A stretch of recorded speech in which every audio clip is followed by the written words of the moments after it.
and the engineering of human, animal, and plant life. They are also developing chemical, bacteriological, and psychological weaponry, as well as tectonic and climate weaponry. How does the Committee of 300 justify their monstrous acts of evil? Their common philosophy is that the end justifies the means, no matter how diabolical. That end is to fulfill their biblical covenant using apocalyptic weaponry for an eternal throne and one world empire. Was the timely earthquake in Iran triggered by natural causes or by man-made causes? In the late 1800s, Serbian-American inventor Nikola Tesla developed tectonic weaponry capable of triggering earthquakes. He claimed the technology could split the earth in half with the press of a button. Tesla sold the patents for his earthquake technology to U.S. weapons manufacturer Westinghouse in 1885. Today, the U.S. military controls and uses the technology at their high-frequency active auroral research project called HAARP, located at Gakona, Alaska. In his book, Angels Don't Play This HAARP, Dr. Nick Begich claims the U.S. military has developed tectonic and climate weaponry that can trigger earthquakes, manipulate weather systems, and cause floods, droughts, and hurricanes that threaten the economies of other nations. HAARP's vast installations of antenna towers zap the sky's protective ionosphere with an electromagnetic beam, creating extremely low-frequency radio waves called ELF waves. These ELF waves bounce back to Earth as plasma balls. This tectonic weaponry can be more lethal than any of America's most powerful nuclear weapons. Only one nation in the world has been insane enough to drop atomic weapons of mass destruction on the innocent populations of 2 large Japanese cities, chemical weapons of mass destruction on innocent civilians in Vietnam, and depleted radioactive uranium weapons of mass destruction on the people of Iraq.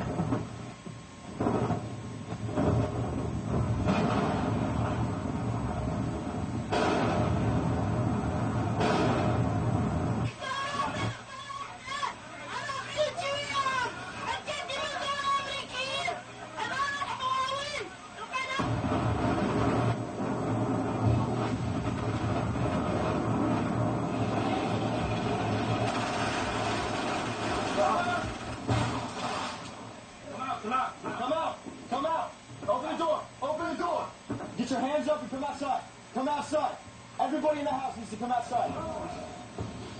Out here in the yard, out here in the yard. Keep going, keep going, keep going. Keep going. No one there. No one in that one. Yes, sir. Yeah, clear the house now. Let's swing on down straight. Keep going.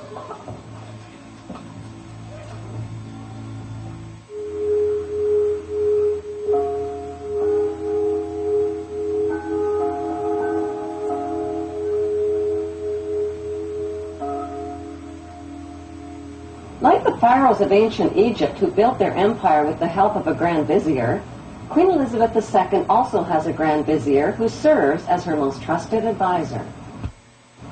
His name is Lord Evelyn Rothschild, and he is the second wealthiest and most powerful person on earth. He is also Lord of the world's financial capital, the city-state of London. Lord Rothschild and his ring of power hide their identities behind 13 city council members who stand in as their representatives.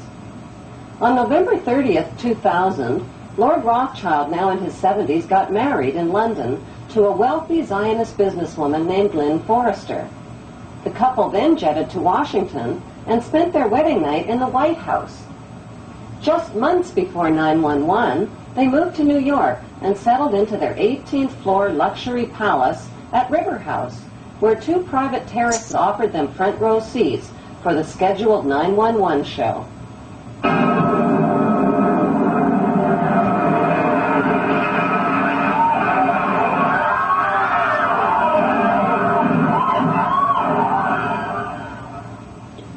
Just how rich and powerful is Lord Evelyn Rothschild?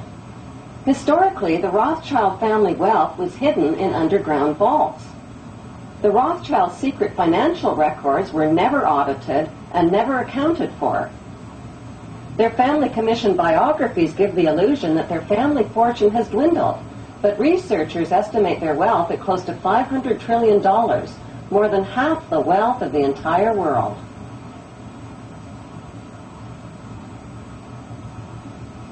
Besides their many castles, palace mansions, wineries, racehorses, and exotic resorts, the Rothschilds bought Reuters in the 1800s. Reuters then bought the Associated Press, which selects and delivers the same news stories to the entire world, day after day.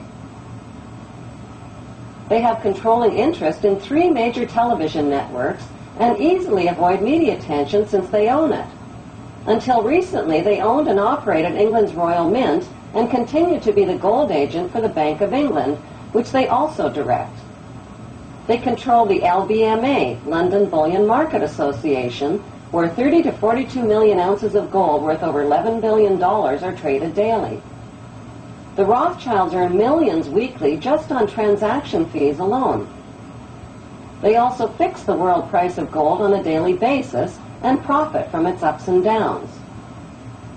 Over the centuries, the Rothschilds have amassed trillions of dollars worth of gold bullion in their subterranean vaults and have cornered the world's gold supply. They own controlling interest in the world's largest oil company, Royal Dutch Shell. They operate phony charities and offshore banking services where the wealth of the black nobility in the Vatican is hidden in secret accounts at Rothschild Swiss banks, trusts, and holding companies.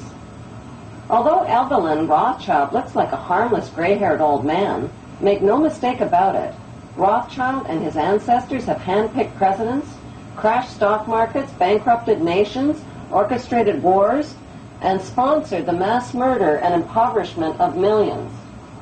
The wealth hoarded by this one family alone could feed, clothe, and shelter every human being on earth.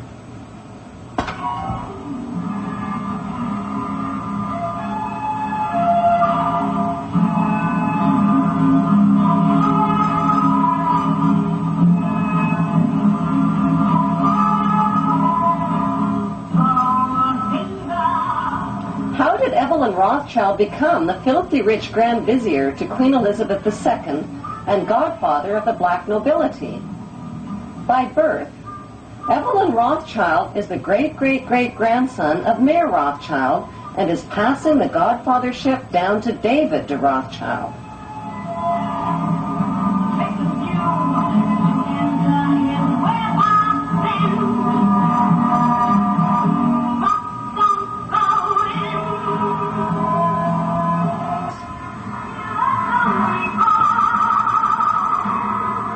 Their story begins in 18th century Frankfurt, Germany, on a cobblestone street called Frankfurt on the Main. Mayer Amschel Bauer was a goldsmith and a loan shark. He hung a red hexagram shield over his doorway and changed his name from Bauer to Rothschild, which means red shield in German. The red hexagram shield was the symbol for the world revolutionary movement. Family biographers describe Mayer Rothschild as a poor man who lived with his family above his goldsmith shop and sold rare coins to royal customers. Contrary to appearances, Mayer stashed a big supply of gold, precious coins, and jewels in special hiding places inside his house.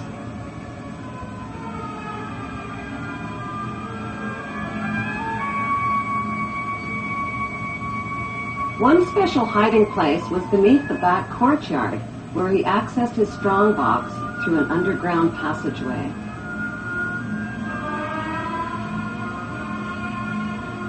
Mayer taught his 5 sons the tricks of the trade.